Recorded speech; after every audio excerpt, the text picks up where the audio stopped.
My name is Jason, and this is Just Watches. Today we have the Hyper G from Swiss Watch Company that was lent into the channel for review. This is my first experience with Swiss Watch Company, and I was very impressed by this watch. However, before we get to the review, if you're enjoying the contents of this channel, I invite you to subscribe, and if you're enjoying the contents of this individual video, please give it a thumbs up. Thank you so much. At the time of this recording, this watch is available on the Swiss Watch Company website for $565. The case is 40.5 millimeters in diameter, 48 millimeters lug to lug, a very thin 10.5 millimeters thick, and then has a 22 millimeter lug width opening. On the stock strap, it is a featherweight 56 grams. Now, if the weight didn't give it away, you would never guess that this case is made of titanium. Titanium is difficult to finish, and this case has been beautifully finished. You can see the large, high polished shoulders on the top of the mid case with really clean transitions to brushing on the top and sides of the mid case. The lugs curve down and are clipped where the top, shoulder, and sides of the mid case meet. The watch is very thin, and the gentle curve of the lugs help it hug the wrist. This, in combination with the lightweight titanium, makes this watch incredibly comfortable to wear. Now, titanium is easier to scratch than stainless steel, so this watch has been treated with a hardening coating to prevent scratches. The stock strap starts at 22 millimeters before tapering down to 19 millimeters at the tail. I love the white stitching on the top of the strap. The hardware is signed and has a nice high polish bevel. The backing is also soft and signed as well. I think the strap looks great, but I would say it's just average. It doesn't feel cheap, but it also doesn't feel super high quality either.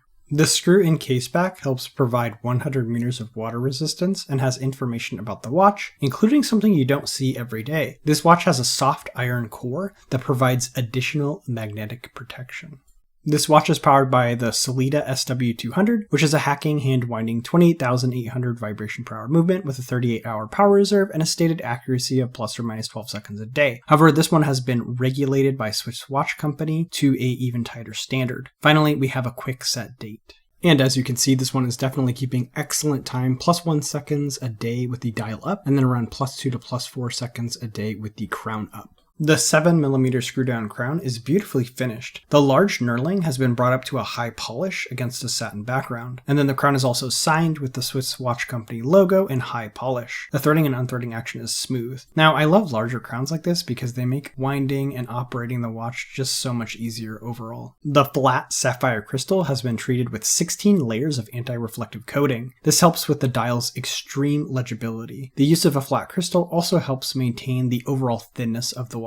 Getting a sapphire crystal with air coating at this price point is always nice. The dial is a beautiful burgundy with a strong sunburst effect. It's almost more brown than red, but will look different depending on the lighting. At the edge of the dial is a large railroad track with thick dashes for each of the hours and thinner dashes for each of the minutes. All of the printing on the dial, including the Arabic numerals, are incredibly crisp. We have the numerals for the hours, save for 6, where we have a rectangle and a date window. Now, I love the use of the 6 o'clock date as it preserves the symmetry of the dial. The Swiss Watch Company logo and name are printed at 12, with automatic at 6. The dial is incredibly clean, crisp, and legible. The color is really intriguing, and I think it is a great colorway to offer this watch in.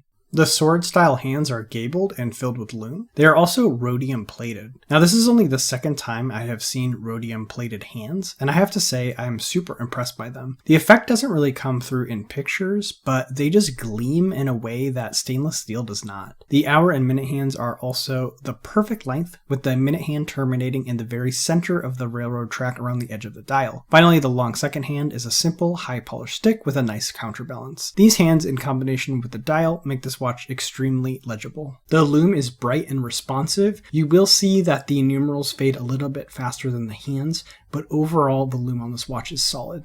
And here is the watch on my 6 3/4 inch wrist. This 40.5mm size I think will work on a wide variety of wrist sizes, and then it's extremely light because of that titanium case, so it's comfortable throughout the day. So pros and cons, starting with the pros. First, this case is finished extremely well, especially for titanium. Second, the rhodium plated hands are beautiful and help make this an incredibly legible watch. Third, I love the dial color and the use of a 6 o'clock date that preserves the overall symmetry of the dial. Fourth, I really like that they used a screw down crown and gave us 100 meters of water resistance. And last, this watch is extremely light and comfortable thanks to that titanium case. As for cons, I only really have one for this watch at at this price point, and that's the strap. It's just okay quality-wise, but it doesn't even have quick release pins. It's not a huge deal since it's a pretty easy fix, and with a 22mm lug width, you will have tons of alternative strap options. As for comparables, there's no shortage of Pilot-style watches at this or any price point. For about the same price, you could go with a Steinhardt Pilot watch, albeit they tend to make them quite a bit larger than this 40.5mm case. For a bit less, you could get the Laco entry-level Pilot, but the movement in there is going to be a pretty basic Miyota 8000 series. For a bit more, you could get something like the Stoa Versa, which I think has a super clean design. That said, I think this Hyper G is a better choice than all of those others, thanks to this beautifully finished titanium case, beautiful rhodium hands, and a very finely regulated Sellita movement. So there you have it, the Hyper G from the Swiss watch company. What do you think about this watch? Let me know in the comment section below. As always, if you're enjoying the contents of this channel, I invite you to subscribe. And if you like the contents of this individual video, please give it a thumbs up. That's all for this time. My name is Jason, and you have been watching Just Watches.